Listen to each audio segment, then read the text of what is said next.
Hello, S के study point में आपका स्वागत है। आज हम डिस्कस करने जा रहे हैं ज्योग्राफी 10th क्लास का first chapter, English medium geography, and the first chapter is resources and development. Resources होते क्या हैं? संसाधन। डेवलपमेंट मीन्स विकास। रिसोर्सेज और उनका विकास। जो चैप्टर हैं एसएस के मेनली सारे के सारे ही, तो उनमें बहुत सारे पेज हैं और बच्चों के लिए ये काफ़ी कंफ्यूजिंग है कि भाई इनको वर्ड टू वर्ड कैसे पढ़ा जाए, क्या किया जाए, क्या इम्पोर्टेंट है, क्या नहीं है। बहुत सारी समस्याएं हैं। तो बिल्कुल एक एक जो पेज है मैं आपको स्टडी कराऊंगी, लेकिन वर्ड टू वर्ड नहीं, बिल्कुल आपके एग्ज़ाम पॉइंट ऑफ व्यू के हिसाब से। और only exam point of view के हिसाब से ही नहीं, बल्कि जो कॉम्पिटिटिव एग्ज़ाम होते हैं उनमें भी इन्हीं में से क्वेश्चन निकल के आते हैं। तो बिल्कुल बहुत अच्छे से बेसिक से लेकर चलेंगे। स्टार्ट करते हैं वीडियो अपना। यस, ये आपका फर्स्ट चैप्टर का फर्स्ट पेज है। सबसे पहले तो आपको ये जानना है रिसोर्सेज होते क्या हैं। ये जो फर्स्ट पेज है आपका, इसमें जस्ट आपको क्या जानना है, आपको दो ही चीज़ें जाननी हैं कि रिसोर्सेज क्या हैं, what are resources and what type of resources. भाई रिसोर्सेज कितने टाइप के हैं? वैसे तो बहुत सारे टाइप के हैं अलग अलग, इसमें जस्ट हम केवल उनकी आउटलाइन लेंगे इस पेज में। तो सबसे पहले आपको क्या जानना है कि रिसोर्सेज हैं क्या। तो इसमें बताया एवरीथिंग, यहाँ से लेकर यहाँ तक, everything available in our environment which can be used to satisfy our needs provided it is technologically accessible, economically feasible and culturally acceptable can be termed as resource. देखो अब रिसोर्स क्या है, इसमें यह है कि एवरीथिंग, प्रत्येक वस्तु, अवेलेबल इन आवर एनवायरनमेंट, हमारे एनवायरनमेंट में प्रत्येक वस्तु जो कि अवेलेबल है, जिसको कि हम अपनी नीड्स को सेटिस्फाई करने के लिए यूज़ कर सकते हैं, वो रिसोर्स है। लेकिन इसने आगे बोला प्रोवाइडेड। प्रोवाइडेड का मतलब होता है बशर्ते। देखो जो प्रोवाइडेड होता है वो अगर वर्ब के रूप में लगे तो प्रोवाइडेड मीन्स क्या होता है, आपको पता ही है, प्रदान करना। लेकिन यहाँ पर ये जो प्रोवाइडेड है ये कंजक्शन के लिए लगा है। यहाँ पर प्रोवाइडेड का अर्थ है बशर्ते। इसने बताया कि everything available in our environment which can be use to satisfy our needs. भाई इन्वायरमेंट में प्रत्येक चीज़ जो कि अवेलेबल है जिससे कि हम अपनी नीड्स को सेटिस्फाई कर सकते हैं, वो रिसोर्स है। ठीक है, बशर्ते इट इज़ टेक्नोलॉजिकली एक्सेसिबल, यानी कि टेक्नोलॉजिकली एक्सेसिबल होना चाहिए, इकोनॉमिकली फिजिबल होना चाहिए और कल्चरली ये एक्सेप्टेबल भी होना चाहिए रिसोर्स की टर्म के रूप में। तो ये जो सारी चीज़ें हैं ये एक रिसोर्स को रिसोर्स बनाती हैं। ये सबसे बेस्ट, सबसे प्रॉपर डेफिनेशन है किसकी? रिसोर्स की। तो व्हाट आर रिसोर्सेज या व्हाट इज रिसोर्स? रिसोर्स क्या है? Everything available in our environment which can be used to satisfy our needs provided. Just ये जो पूरी डेफिनेशन है, एक ये प्रोवाइडेड जो वर्ड है ये बच्चों के लिए कंफ्यूजिंग हो सकता है। प्रोवाइडेड का अर्थ होता है बशर्ते। भाई नेचर में तो पता नहीं क्या क्या अवेलेबल है, लेकिन हर चीज़ को हम यूज़ थोड़ी ना कर सकते हैं। हम उसको कैसे यूज़ करेंगे? अगर टेक्नोलॉजिकली हम उसको यूज़ कर सकते होंगे या फिर कल्चरली वो चीज़ अगर एक्सेप्टेबल होगी, तो बहुत सारी चीज़ें हैं, बहुत सारे फैक्टर हैं जो कि किसी भी चीज़ को रिसोर्स बनाने में योगदान देते हैं। ठीक है, अगर सिंपली हम कहें रिसोर्स क्या है, भाई प्रकृति के द्वारा दिए गए निःशुल्क उपहार है रिसोर्स। ठीक है, निःशुल्क का मतलब होता है बिना शुल्क के, मीन्स फ्री ऑफ कॉस्ट। निःशुल्क का मीन्स क्या होता है? फ्री ऑफ कॉस्ट, मीन्स जिनके लिए हमें कोई कॉस्ट देनी नहीं पड़ती। निःशुल्क मीन्स फ्री ऑफ कॉस्ट, जिनके लिए हमें कुछ भी पैसे नहीं देने पड़ते। यानी कि जो रिसोर्स हैं वो प्रकृति के द्वारा दिए गए निःशुल्क उपहार हैं। Resources are provided to us by nature at free of cost. Free of cost वो हमें दिए गए हैं। ठीक है, तो अब जो रिसोर्स हैं वो उनके टाइप क्या हैं? रिसोर्स मेनली 2 टाइप के होते हैं, नेचुरल एंड मैन मेड।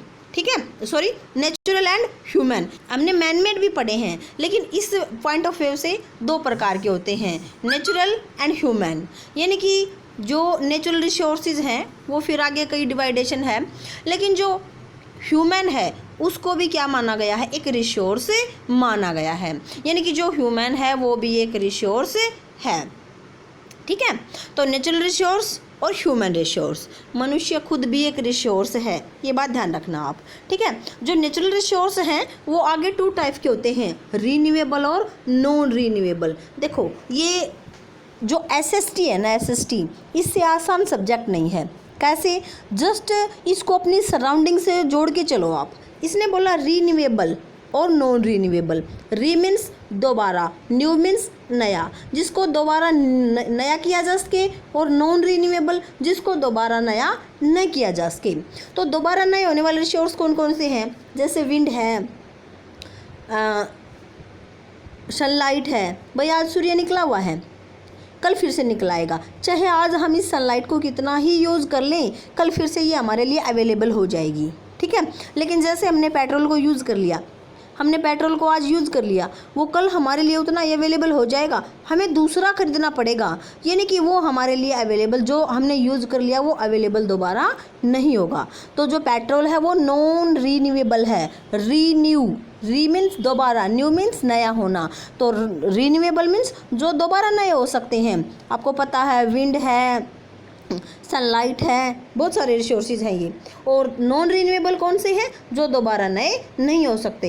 यानी कि कुछ को छोड़ के सारे नॉन रीन्यूएबल ही हैं। ठीक है, अब नॉन रीन्यूएबल जो रिसोर्स हैं, रीन्यूएबल जो रिसोर्स हैं उन्हें भी 2 टाइप्स में बांटा गया है, कंटिन्यूस और फ्लो, और दूसरा है बायोलॉजिकल।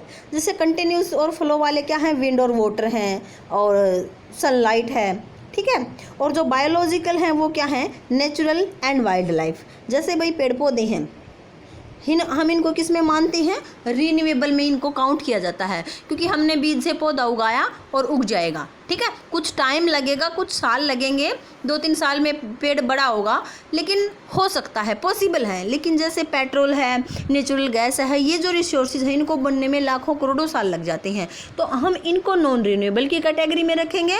और जो प्लांट हैं और जो आपकी वाइल्ड लाइफ है इनको हम रीन्यूएबल की कैटेगरी में रखेंगे। ठीक है, तो जो रीन्यूएबल रिसोर्सेज होते हैं वो 2 टाइप के होते हैं, कंटिन्यूस एंड बायोलॉजिकल।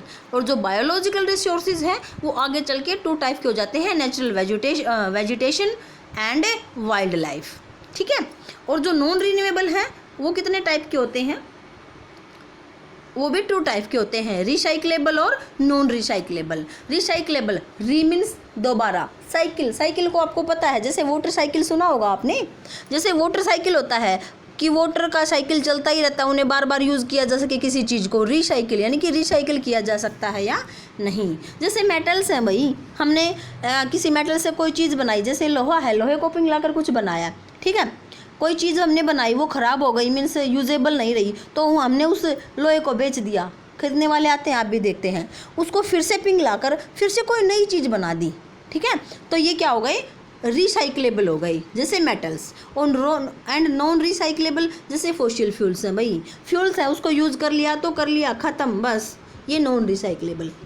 तो रिसाइक्लेबल और नॉन रिसाइक्लेबल कौन से होते हैं, नॉन रीन्यूएबल होते हैं। हम उनको दोबारा बना तो नहीं सकते, लेकिन हाँ रिसाइकिल कर सकते हैं, वो तो हो गए रिसाइक्लेबल। और नॉन रिसाइक्लेबल जिनको रिसाइकिल भी नहीं किया जा सकता।